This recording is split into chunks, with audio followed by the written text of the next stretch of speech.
Okay, so if you caught Gamescom Opening Night Live 2025, you probably felt that buzz, right?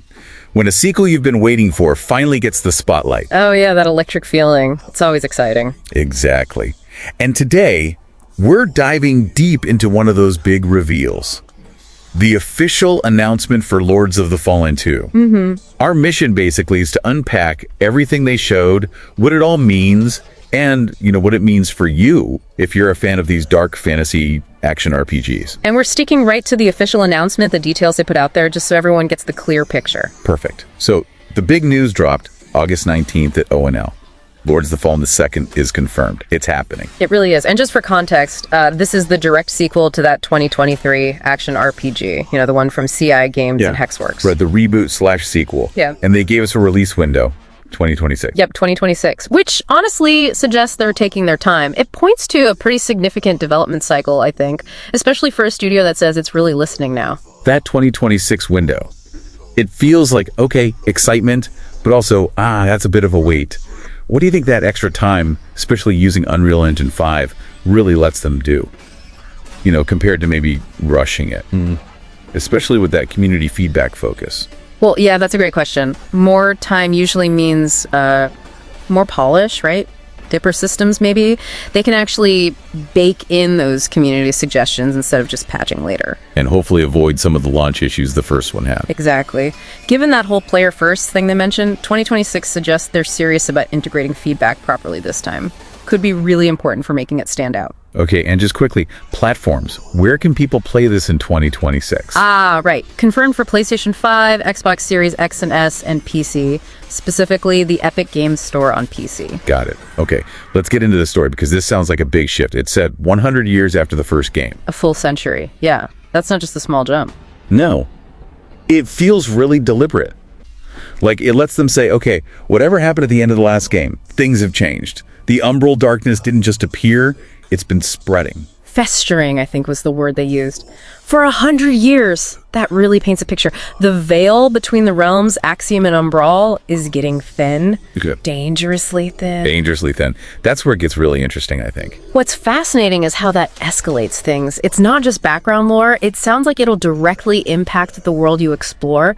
More intense, maybe new lore about how people have even survived this long.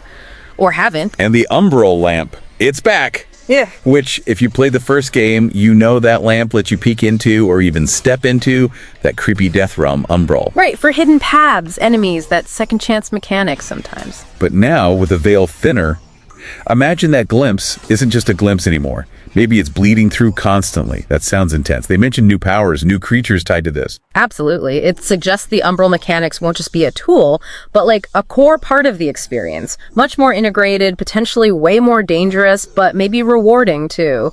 And yeah, lots of potential for environmental storytelling there. Okay, shifting gears slightly. Gameplay, combat. They're specifically saying it builds on the Nerfed 2.0 update of the original. Which is huge. That V2 update, Master Fate, they called it, that really tightened things up. Combat balance, AI, movement, stamina, all based on that player feedback. It made a massive difference. So starting from that point feels really promising. It's like they're building on strength rather than fixing foundational issues. Exactly. And this raises that key question, how does that feedback translate now? They've been using Unreal Engine 5 for over a year, calling themselves player first. So the pressure's on to deliver. Right. They're describing the combat as faster, more decisive, more punishing too. Emphasis on precision, risk-taking, plus new executions, more epic bosses. That sounds demanding. More punishing. I mean, that classic Souls-like loop, right? You die a bunch, get mad, but the combat feels so tight, you just have to go back for one more try. Is that the vibe? That certainly sounds like the goal, yeah. Rewarding mastery through tight mechanics. And for playing with friends. Yeah. Multiplayer's getting expanded too. Yeah, shared campaign progression in online co-op, which is a big deal, makes playing together feel more meaningful. Oh, absolutely. Yeah. Not just dropping in and out without progress. Exactly. And they confirmed optional PvP is back too.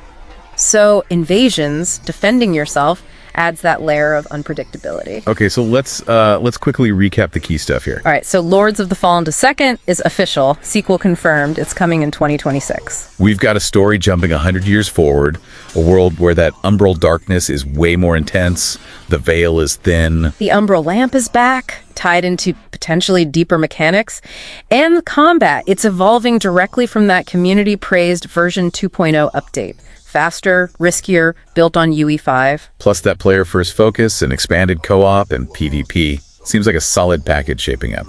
Definitely a lot to look forward to. So here's something to think about then. Since they're being so explicit about building on V2 and that player-first idea, how could Lords of the Fallen II actually set a new bar? Not just for itself, but for how developers use community feedback in this whole action RPG space. What could that really unlock for you as a player? That's the big question, isn't it? It really makes you wonder what possibilities that opens up. Definitely something to keep an eye on as we wait for more details.